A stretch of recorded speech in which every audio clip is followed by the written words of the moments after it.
the heart of New York City. It's Today with Jenna and Sheinelle. We got it, yeah, we're shining today. With today's guest, Oscar winner Natalie Portman and actress and author Jennette McCurdy. Everything feels alright with Jenna and Sheinelle. We're shining today. Hi, everybody. Wednesday, January 21st. Here we are. Happy Wednesday. Middle of the week. Happy Wednesday to you. It is freezing here in New York City. It's so freezing. cold. And sometimes people are like, yeah, it's January. It's supposed to be cold. I'm like, oh, no. But I don't think we've ever had this cold of a I don't winter. think so either. This is next level cold. Right? I don't even know. But I tell you what, everybody now is buzzing about all the things in February, especially here on this network. We have the Olympics. Yes. And we have the Super Bowl now, less than 3 weeks away. So this weekend is like everything is about football. You know, we got all these playoff games. Excitement is building, especially for us, for the snacks and for Bad Bunny's halftime show. He dropped this teaser promising the world will dance. Should we look at it a little bit? All right, let's see. We can talk about salsa. Okay. Oh, yeah, let's go. Oh, excuse me over there. I see you. I actually think. You know what? Here's the thing. Look at me doing this. Here's the thing. Wait, no, but hold on. What?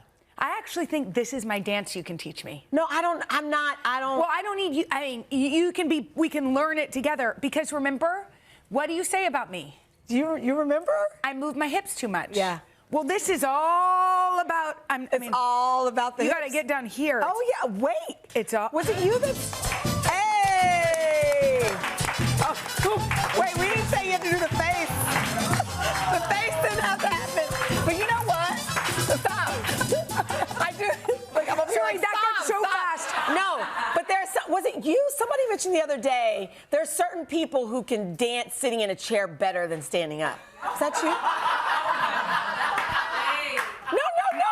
I mean that. No. No, I mean that with all kindness. Was that you? No, but Somebody. No. wait, no, but sorry. No. Were y'all talking about me behind my back? No. It wasn't you? No. So I can't. But do you think that's what I am? I think that okay, beyond the face and so here's the thing. Once people start hyping you up, you don't stay there. You should stay in the good spot. Well, that music started getting faster and faster and faster. But So I was like, no. But I think that you can stop. Why are you? No. Just keep it. No, I can't. I'm not. Keep it. Just keep it like tight. listen how fast that music That doesn't mean anything. You just stay in your spot. Well, I can't help it. Oh my God! Don't get up. Don't get up. No. Okay. Here's No, the thing. hold on. Yeah. We gotta slow this down. I know I'm over here trying to like move on. What you're saying to me, let's just slow it. Okay, we'll slow You down. prefer me dancing seated than standing? What I think is I found a breakthrough for you.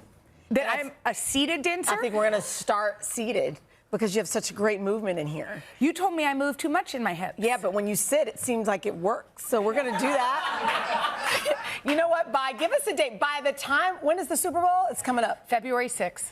I just made that up. Here's the thing. Oh, it was right? Is it February 6th?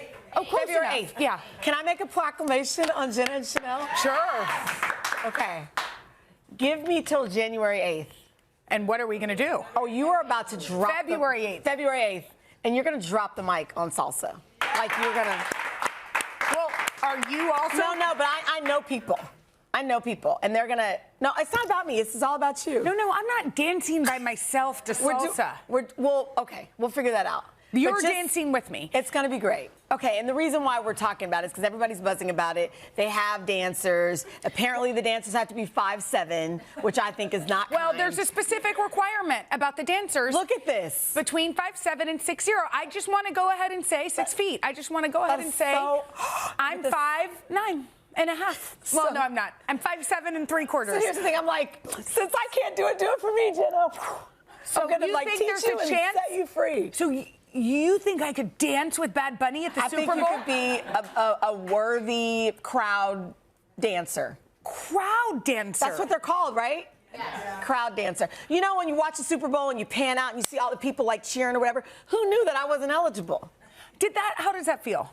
It hurts, Jenna. Yeah. No, I'm just kidding. Does it feel the No, same it's way it triggering. felt Like, to I me just- when you said I was a good seat dancer? No, I thought it was you. Somebody said the other day. No, that y'all they're were really- talking about me. No, promise to goodness. I'll think of it when we go to commercial break. Okay. That somebody said they actually look good when they're seated. Yeah. Anyway, I remember when I was little, and we would ride roller coasters, and you would get up and I'd be with my cousins and my friends. Sad. And I'm like, How you know, old where were it would you? say like you have to be this tall. Too old to have to worry Like, tell about me. that.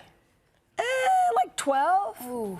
Yeah, and that's what everybody's doing. The Once big the ones. roller It coasters. stinks. Or like in driver's ed.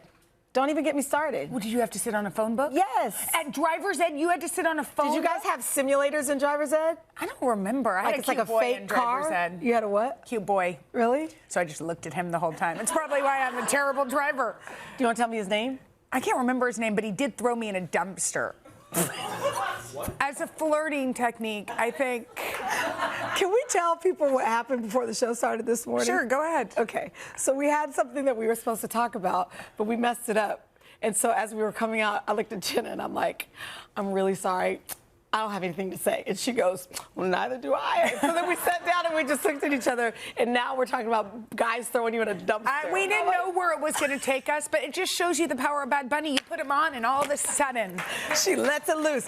February 8th. Yes. I'm really excited about it. I actually was at, well, we don't even need to go there. You know what? We have Yeah. something kind of cute Okay. for the two of us. Uh-huh. We're on the cover of Parade. Guys, can I just... And we appreciate it. We really appreciate But we it. do think that I need a comb. that my mom could have taken that photo. No. It's like the two of us together, like, Picture day. Yeah, but anyway. we're grateful for it. Well, thank you, Parade. Yeah. And it's on newsstands now. And I think you go online, but we're thrilled. Yeah, no, it is. It's been a good week and a half. It sure has. Let's Yeah. stay in it till February 8th at least.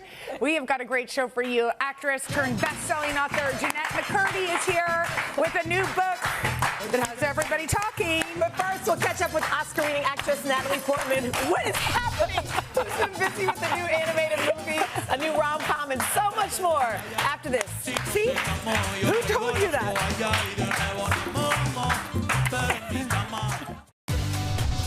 Natalie Portman is an Oscar-winning actress known for versatile roles from Star Wars to Black Swan and Jackie. And she's getting Oscar buzz once again, this time for her animated movie, Arco.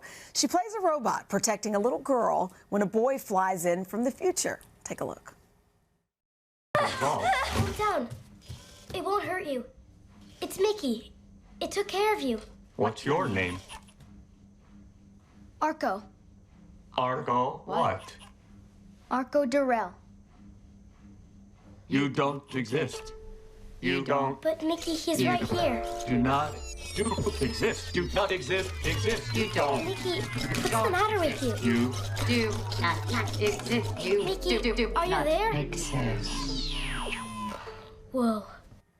Oh, It's so cool. I know. So that was your voice mixed with Mark Ruffalo's. So you also produced Arco. Tell us a little bit about it so people can understand what we're seeing there. So Arco is about a boy from the future, Arco, who steals his sister's time travel cape and ends up in his past, but it's also our future, a different future. And he meets a girl named Iris, and together they kind of imagine a different world. And Mickey, who's the robot who's kind of a nanny for Iris, is a combination of her parents' voices. So it's my voice mixed with Mark Ruffalo's voice, as he said. it's such a beautiful film. We said earlier Oscar buzz. It's Could very exciting. could you imagine for It's- something like this that's like quieter but about love and all the things I think we need in the world? Yeah, it's so exciting because when my producing partner Sophie and I first saw the animatic, we were just both blown away by how beautiful it was, hand-drawn art, but also the story was so hopeful and inspiring and really about the power of imagination.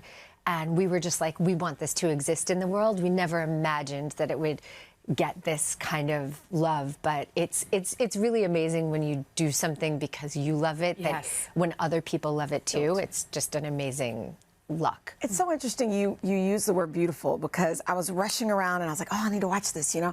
And I just felt frenetic. And then when I started watching it, it's almost calming. Like, you know what I mean? The pictures are beautiful, the characters, the voices. What's the trick to playing a robot, but you're still emoting, so you still feel it? It doesn't feel like there's a barrier there. Do you know what I mean? Yeah, I think the robot role is actually so beautiful, and I love that the director decided to make it not like a criticism of technology. Like, there's positive sides to it also. The robot can be warm and loving and meaningful to the child's life. And the voice, we were, working on something that's like mechanical, but also caring and loving and human, because it is this combination of the parents in a mechanized form. Let's hope that's our future in AI. I know. Cross your fingers. Yeah. Okay, so this is not your first time playing this type of character, a non-human role. We heard that when you were first starting, like 10 years old, you played a monster in an off-Broadway show. I hope we have B-roll. We probably don't. I don't think it wasn't even an off-Broadway show. It was literally, it was like a workshop, like, you know, when they it was like the first thing I got hired for professionally, which I was so excited about. But yeah, I played a tap dancing purple monster. A tap dancing? Can you still tap dance? I mean, in a very basic way. Shuffle, step, ball, change. Probably better than there you tap go. dance. So I was just reading. So Mark Ruffalo is in Arco with you, obviously, and Meg Ryan. Tell us about this upcoming rom-com, Good Sex. That's like a dream. I mean, especially because being in a rom-com with Meg Ryan, I mean, it's almost. Oh my God. So Lena Dunham, who is one of the great writer-directors of our time, and actresses. She's also an incredible actress. But I just adore her, and she wrote this amazing, hilarious rom-com called Good Sex that will be out later this year on Netflix. And Mark Ruffalo, who I adore, is in it, and Meg Ryan, who's just the queen of all queens. Sure. Yes. I was so lucky to work with her. And role model, known as Tucker Pillsbury in acting we know life. him as role model. Yeah. And Rashida Jones. And oh, wow. We just, I mean, it's really it was an incredible group to work with. We shot this past summer in New York. How fun is that? It was so fun. Well, role model is big around here. He played on like our plaza. You were one of Al Roker. Al was Roker his got Sally. to be Sally. I think That's amazing. After you were his Sally. Was that like a wild moment? It was so wild. I don't think I've ever been as scared in my life than being on stage at Madison Square Garden. Totally. But I wore, my son, my 14-year-old, started a t-shirt company. Okay. He started his own company. Yes. And I wore Were you his rocking the t-shirt. t-shirt? And so I felt like I was one of those, like, you know, like those banners at the beach? Just like, so I was just like, I was trying to like show my back to the audience. I was like, that feels very sort of like Cancun 2000. You know? Except in her son's t-shirt. that's or my Tuesday night. God, that's so much fun. I love that. Okay, you've said that your dream, and we wish we had made this true for you. I know. Because we could have, and you can come back anytime, is that an actor is inspired for a drag queen performance based on your work. Yes, I love drag. I think it's such an amazing art form, and I think it's also really important for women because it shows how much being a woman is performance. Totally. And so it's like I think it's important for all of us to watch, and it's so joyful. So yeah, Let's manifest exactly what performance you want. Do you want it Arco? We can make it Arco. We I can don't make know it. that Arco's like the most drag appropriate. What would it be? What do you think? I don't know. I have a new film called The Gallerist that's going to open at Sundance this weekend, cool. and I'm hoping that one will be some fodder. I love that. You're a busy woman. You also have we have something in common. Yes, You're a book clubber? You're a book clubber. We're a book I love your clubbers. book club. I love your book club. Great. So during choices. commercial break, I love it when Jenna goes, so what books are you reading? And the other person's like, da-da-da-da, and da-da-da, and I'm sitting here like, that's a lot of books. I don't even know how you read that many books, but I love the love. I'm like, what can I recommend for you? I know. And what And can vice you recommend to versa. me? Yeah. Well, yeah. What about are it. yours? Yeah. Well, did you read? I mean, everybody read it. It was the best-selling book of the year. But The Correspondent. No, I haven't read it. It's really beautiful. I will read that. I didn't What choose a it good for our book club, but I Do you wish have one I for had. her? Have you read The Bee Sting? Oh, I love The Beast. Of course, Jenna's read The Beast. That's such a It's beautiful. such Did a, you read like- Northwoods? No. Okay, that's a good one. it the After, not the same author. Is it but also Irish? No. Okay. But It's a good companion. Okay. All right. Okay. Sorry. That's a good Argo, mix. which is a beautiful film, hits select theaters this Friday and nationwide January 30th. Thank you. Thank you. All right, up next. Speaking of books. I know, speaking of books, a good one. Actress and author Jennette McCurdy, after a best-selling memoir, she's out with her debut novel, and we'll chat about it after this.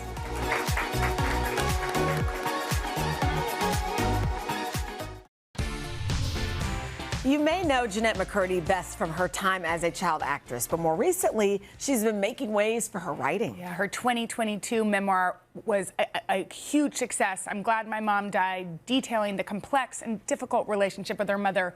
It sold more than 3 million copies, becoming one of the biggest books of the year, and is now being turned into a TV series starring Jennifer Aniston. Well, now Jennette's out with her latest book, her debut novel. It's called Half His Age, about a relationship between an 18-year-old and her teacher.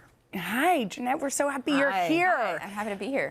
I mean, your last book, your memoir, was incredible. Oh, thank you. 3 million copies. I mean, people that aren't into publishing don't know how many that is. It was huge. Yeah. Did you have any idea how big it would be? Honestly, there are sort of two ways of answering this, and one is that I was completely shocked and amazed, and that's completely true. And the other answer is also completely true, and it's that I manifest. Do you guys manifest? Yeah. Okay. Sure. It sounds kind try. of woo-woo, but yeah, Yeah. I like literally keep a journal specifically for Oh, you manifesting. hardcore I'm manifest. hardcore. Yeah, yeah. Not just like thinking about it. No, so you no, wrote I'm it writing down? it down. I'm And like what did touching you the write words. down? I wrote down, I'm glad my mom died will become a pop cultural phenomenon. Wait, that's Isn't crazy. that so random? Because Like- that actually is what it was. And why was would I talked even about. think that? Like, how delusional. I mean, without going too deep into it, can you give people who don't know anything about it? They're like, she's glad her mom died. Like, how would you just quickly? Yeah, explain it's a memoir detailing my complicated relationship with my mother, including her sort of helping me develop an eating disorder, and a lot of Hollywood stuff is in there too. Yeah. I haven't talked about it in a while. I'm a little rusty. I know. So I'm talking about the new book a lot, so I'm like much more. Yeah. But did it? I mean, I have a lot of friends that are writers. I know it was something you wanted to be. Yes. Like you see yourself as a artist, a creator, more than an actor, Yeah. a writer. Yeah. And did it help you process things? Not only the act of writing it, which I know can be therapeutic, but like how was talking about it? Yeah, writing for me, sort of the seed of any idea really comes from a deeply emotional place. It has to come from that personal place. That's whether I'm writing nonfiction or fiction, like my novel Half His Age. That also comes from a really personal place because it has to. For me, writing is kind of an opportunity to find closure in areas where maybe there isn't so much closure. It's a way to process feelings that maybe I haven't fully processed. A big theme of your childhood was, people pleasing. And I think a lot of people can relate to that. And for you, suppressing your anger. Have you rewired? Have you been able to? I'm so glad you bring up anger. I just want to talk about anger all the time. And that's a big theme of this novel. Yes, anger is literally what charged the writing of Half His Age, and female rage is a huge theme in the book. And people don't really talk about it because it's not. Well, especially it's for not pleasing. females. Yes, right. It's not becoming. Yes, we're supposed to be polite all the time and kind and say the thing that we're expected to say, accommodate other people's feelings. It's exhausting, and I think it's so unhelpful. I think anger is a beautiful emotion that, when channeled properly, can be so effective, and it's so mobilizing, and it definitely charged the writing of Half His Age, and I hope that theme comes through in the novel for anybody who reads it. Yeah. Okay, let's talk about Half His Age. Great. It is, I mean, you just said there's like a little kernel of you in this, which most authors say, Yeah. even though it's fictionalized. Of course. So talk about where the genesis of this book comes from. I first had the idea for it when I was 24. I was on a solo trip in Japan on a Shinkansen, a bullet train, and that's when I first had the seed of Waldo, the protagonist. I sort of knew who she was. I was sort of thinking of lines that she later came to say, because the book's entirely told through her point of view, and then also just the general idea that she's with her creative writing teacher. And I knew it was going to be a novel, which was surprising to me because I'd written plenty up to that point, but I'd never written a novel, so I didn't know, why I assumed it was going to be that, but I did. And some of this is based off of, talk about what the book is about, and then we'll get to it. Yeah, so Half His Age is an exploration of female rage and power and desire as told through the lens of a very lonely and ravenous 17-year-old girl. And she enters into a relationship with her creative writing teacher. And I had a significant age gap relationship, was my first relationship. But that is really just the seed. Waldo is a character entirely her own. Yes. The novel is entirely its own thing. But I'm aware people are going to project me onto it. That's fine. I can't help that. Yeah. I do think it would be a bit of a misread, though, because it is its Not own you. story. What Yeah, would you exactly. want people to take from it?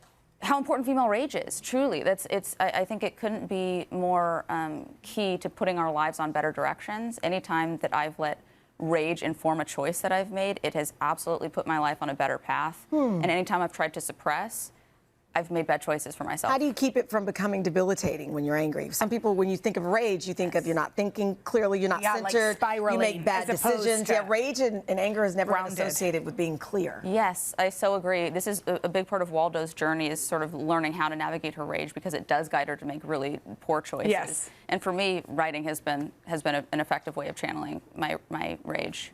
What do you guys do? Do you? I'm like, yell into a pillow. Yeah, I'm sure. Yeah. I think I've been so conditioned to think that that's not a good emotion that I don't even know if it's in there, if I've felt If you it. express it. Yeah. Or you feel it, or you don't Really? even feel it. Yeah, I don't think so. I will say you read very at peace, so maybe you just don't feel rage. Yeah, no, I think it's because it's a good topic. We could talk about this for hours, but no, I do think I don't feel it. Wow. Yeah. Can you remember the last time you felt it towards something? I mean, I'm like, look how this has just turned. I'm really curious. I'm like, well, I'm a perimenopausal woman, so I feel it at least Rage. once a month. Mine is it has to be for someone else, so I can be your advocate. Yeah. So if I see someone being mistreated, Wow.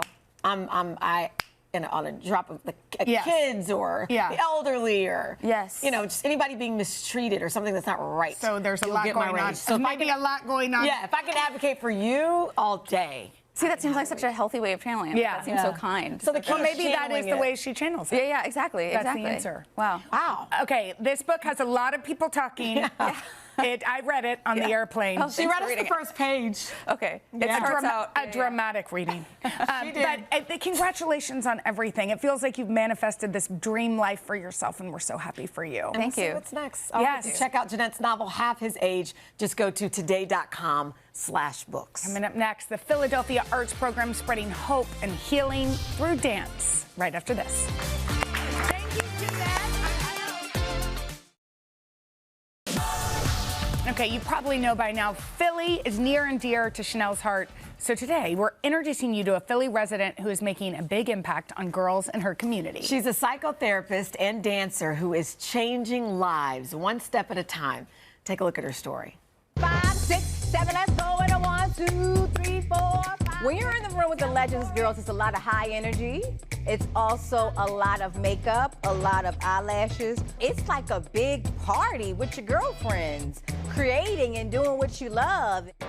You know who I am? The little old lady that lived in the shoe. She had so many children, she didn't know what to do. That's what the Legends House is. Who the heck am I? I am Shayna Yvonne Rudd, the mother, the psychotherapist, the artistic director, and the founder of the Legends House. The Legends House is a Philadelphia-based nonprofit for young girls, blending dance and therapy to build confidence and resilience. Being legendary is a lifestyle. It's who you are from your heart, even if life has made you feel like that's not what you are. So we spend a great deal of time empowering the legend within. We're going to ask you, are you okay? We're going to notice if you're having a bad day. We're a family built on healing. I am beautiful. I am strong. I am strong. I am important. It currently has about 50 members who attend weekly lessons and a summer camp. When I came here, I learned how to be confident in myself. So we take them as early as 3. We didn't want auditions. We just wanted a safe space for girls. It's very strict over here. Once you're in, you are family. So we expect you to conduct yourself as such. And so, yes, it's easy to get in. And it's very hard to get out, because once you're a legend, you're always a legend. You gotta respect the sacredness of what we've created. Now, do they fight? Yes. It's family, right? But they love.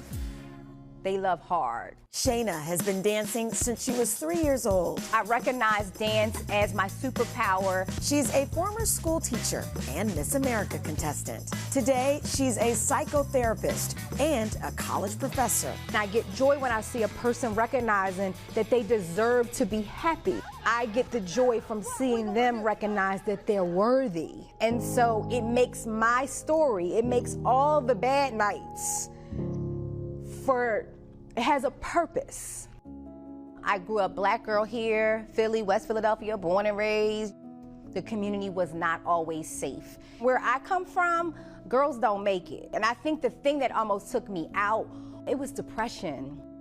And so the Legends House was created because I didn't want any other girl to feel how I felt. So I was very charismatic and all of that, but you know, tears of a clown when no one's around. I went home and I would cry, and then I would go back out and be on stage. The stage saved me. The ballet bar saved me. Dance allowed me to scream with my mouth closed. Dance allowed me to tell my mother that I was hurting. Dance is my language. So it healed me so that I can help heal others. At Legends, their performances are inspired by the dancers' real-life stories. We're not afraid to tackle the issues right on stage in front of audiences. Legends House has given me a space to cry and talk and really just express myself. When I can't talk about how I feel, I can turn to dance. I also learned how to dance. I learned rhythm. I learned how to be a sister, how to love others. These are my daughters, and so I get to watch them grow. I get to be a part of their life. It is the greatest joy of my life to watch them become, evolve, and choose freedom. I am legendary. Oh, it's so good. Sheinelle Von Rudd is with us now. This is amazing. Thank you so much. So take me back to when you were 19 years old. I hear you had this idea, even back then. Your mom did a similar program back in the day? No, but my mother she opened the door to 10 black girls to come into her living room. You started in her living room. In her living room. Right. Yeah. It wasn't a program No, back it wasn't. then, but it was that same. It was that same come on Yes, home. sure. I made Ilios pizza because I couldn't cook. And I put questions in a bowl, and they passed the bowl around. And I didn't realize at that time I was actually doing group therapy. Yeah. Right? And so as the years progressed, we added the arts component. But it started, I was 19, a sophomore at Howard University and battling severe depression. And so when I came home for summer break, I saw it on other girls like a cloud. I almost had the discernment to know that's what it was. But also, what I think you're saying that's so profound is you were suffering, and instead of, and you got the help you needed, but you also looked out.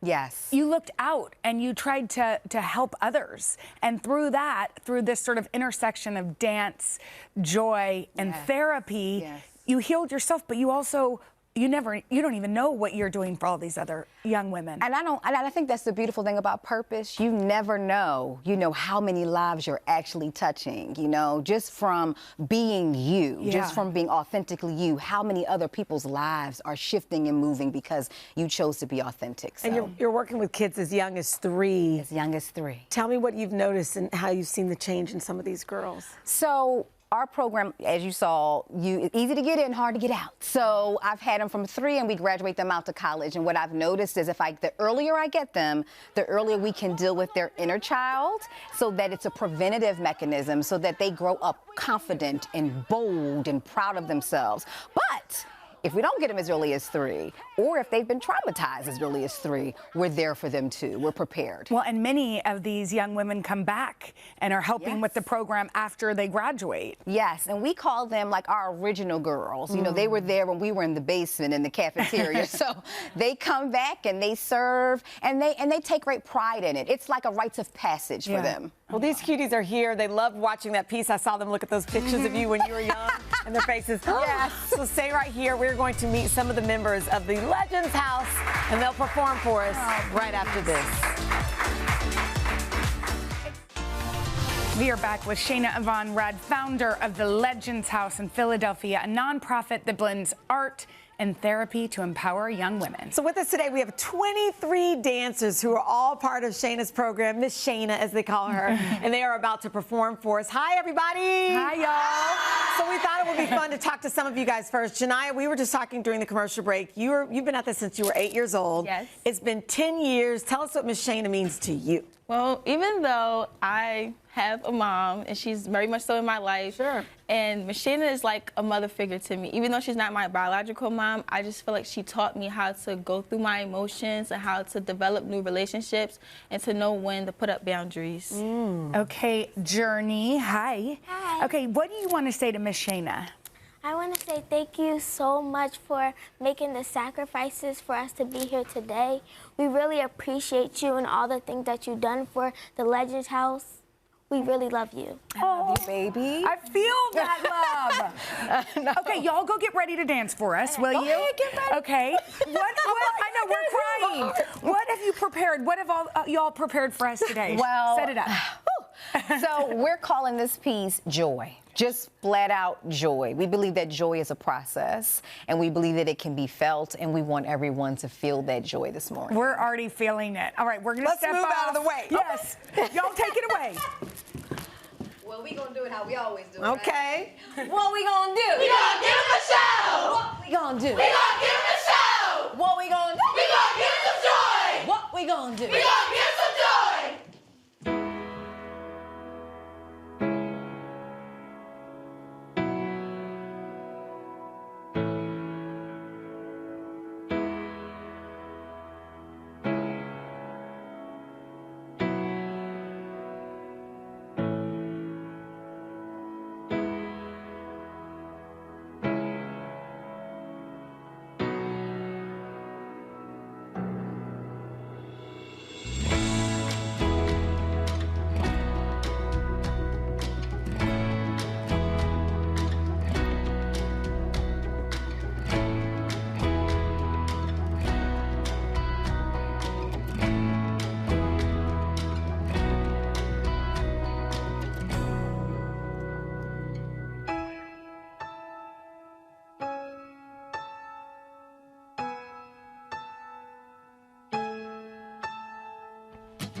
I can just picture you guys. I am very proud of my baby. How many days a week do they get to hang out with you? Well, in the summertime, we're every day. It's like boot camp. Yeah. During the school year, they have other activities. We want them to be colorful. So just once a week during the school year, but every day in the summertime. How fun is that? Y'all are incredible dancers. We felt that joy. Coming up next, we're going to share some of our favorite viewer comments. That sounds dangerous. Right after this. Group hug. Thank you. That was beautiful.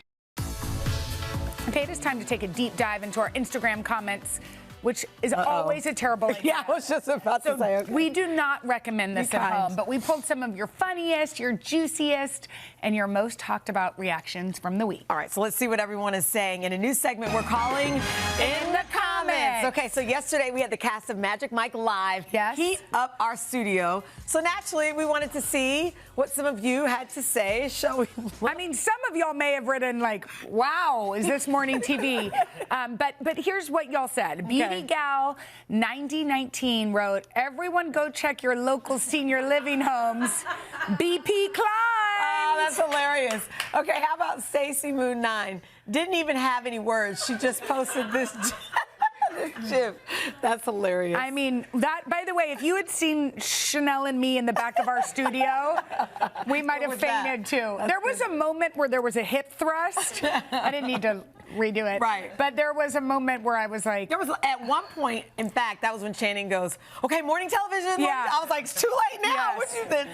Okay, today on Sirius XM, which is sort of homegrown, wrote, some segments are better seen than heard. That's funny. And then Yasmin Cheyenne said, quote, honestly, this show gets better and better. You know what? Thank you for Thank that. you, yes. Oh, wait, we have one more. Okay. Mr. Carl NYC wrote, remember the 90s daytime talk shows where you saw a lot more than this and loved staying home from school because of it? Thanks for the reminder at Jenna and Sheinelle. That was good. It was fun. That was actually a really crazy thing. They danced outside. Yes, and they're talented dancers. They're athletic. They practice. I mean, we had them outside. Yeah, talent.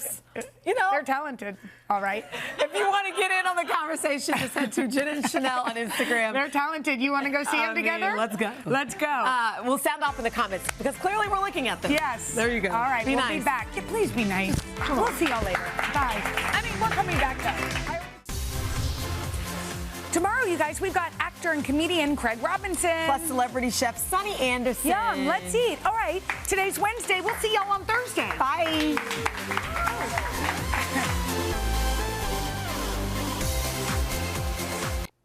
You guys, thanks for watching. I know. Come join us for all the fun every weekday on NBC. Yeah, and don't forget to take us along when you're on the go. Follow the Today with Jenna and Sheinelle podcast on Apple Podcasts, Spotify, or wherever you listen.